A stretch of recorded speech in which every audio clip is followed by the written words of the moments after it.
Olá, eu sou o Denis, este é o canal Literatura Espírita. Hoje nós estaremos estudando o capítulo 29 do livro Nosso Lar, dando sequência aos nossos estudos, intitulado A Visão de Francisco.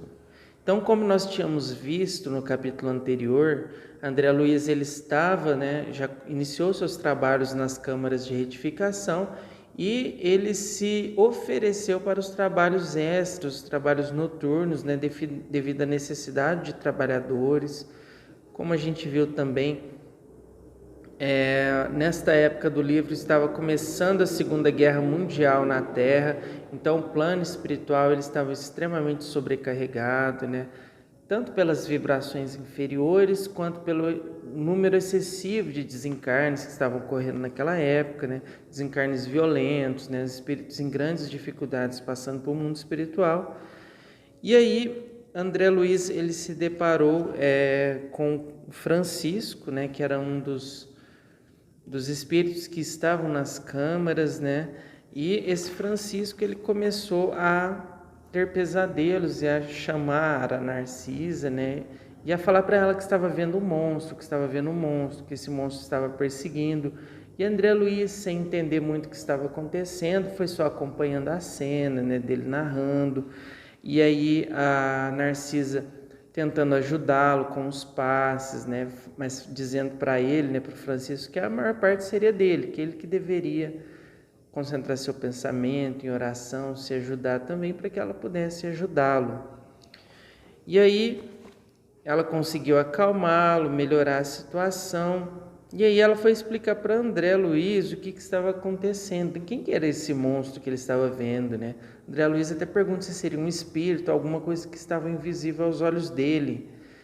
E aí Narcisa explica para ele que, na verdade, o que Francisco estava vendo era o seu próprio corpo, o seu próprio cadáver, seus despojos carnais, porque o que aconteceu? Quando ele era encarnado, ele era extremamente apegado ao seu corpo material, então tinha medo do desconhecido, tinha medo da morte.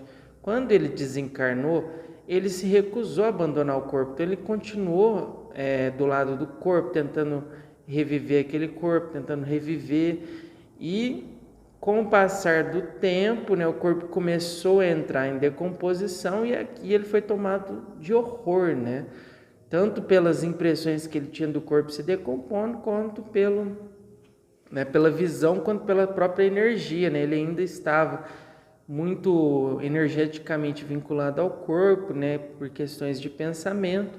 Então ele sentia o corpo se decompondo, os vermes roendo o corpo, e ao mesmo tempo ele via, o corpo em decomposição.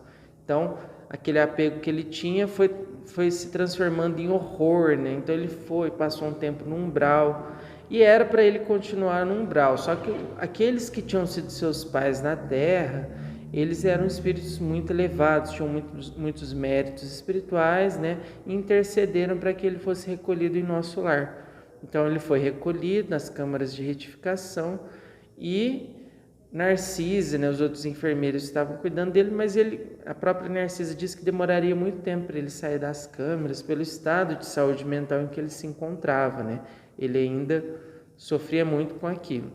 E aí Narcisa, foi contar um pouquinho sobre o pai desse Francisco, que certa vez ele veio com um dos ministros da comunicação para visitar, E a impressão que Narcisa tem do pai do Francisco é que ele era um espírito muito elevado, muito acima da condição humana, Então ele conversando com o ministro, todo bem comportado, Até que o ministro depois saiu e ele ficou sozinho. Aí ele vai até Narcisa e pede desculpas a ela pelo gesto humano. Ele se ajoelha diante do Francisco, que tinha sido filho dele, e começa a chorar copiosamente, segurando as mãos do filho. E a Narcisa disse que ficou muito comovida com aquela cena. Ela também começou a chorar, saiu do recinto, deixou os dois sozinhos. E quando ela voltou, ela disse que a partir depois daquele dia, ela não sabe o que aconteceu, depois que ela saiu da sala, mas que o Francisco melhorou muito, aquelas crises que ele tinha quase de forma contínua, passaram a ser mais espaçadas e menos graves, Mas ele ainda não tinha condições de sair das câmaras de retificação. E aí ela explica para André Luiz que esse é um fato muito comum, porque muitos de nós, espíritos encarnados, somos muito apegados, né, às questões materiais, somos muito apegados ao nosso corpo. Muitas vezes nós passamos toda uma existência material acreditando que nós somos o corpo material. E sem se preocupar com o estudo das questões espirituais, em elevar o seu pensamento nas questões de espiritualidade. E aí quando nós nos deparamos diante da morte, em que o nosso corpo, né, que é um empréstimo de Deus para a nossa evolução, ele acabou o seu prazo de validade, né? Então o corpo ele vai se desfazer, ele vai se decompor, nós automaticamente somos obrigados a nos separar dele. E como nós não treinamos a nossa mente para a vida espiritual, nós sofremos, nós nos apegamos àquele corpo, às vezes nós nos negamos a abandonar o corpo, a abandonar os nossos familiares, a abandonar a nossa casa. Então, a grande lição desse capítulo é a lição de desapego, que nós precisamos trabalhar o nosso pensamento para a espiritualidade. É lógico que quando nós estivermos encarnados, nós precisamos cuidar desse corpo com muito carinho, velar pela nossa saúde, porque é o nosso instrumento de trabalho, assim como os objetos, as coisas que nós temos. Só que a base, o centro da nossa vida tem que ser as questões de espiritualidade. Deus tem que estar no centro da nossa vida.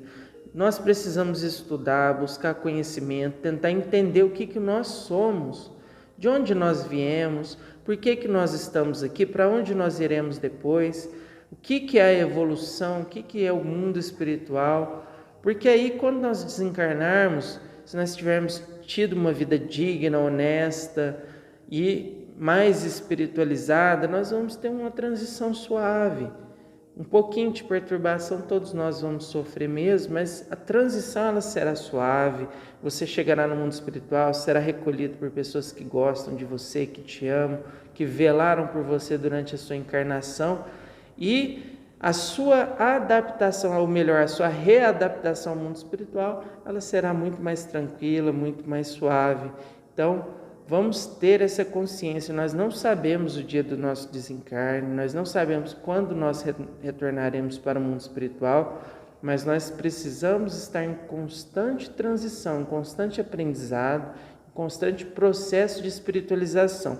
O nosso corpo ele nunca pode se tornar mais importante do que a nossa alma. Então as nossas ações, nossos pensamentos, nossos sentimentos devem estar primeiramente voltados para a nossa alma, depois para o nosso corpo, entendendo como um instrumento de trabalho e não como a nossa essência, né, que é toda espiritual. Muita paz, muita luz a todos, que essa reflexão possa servir a todos nós e até o próximo vídeo.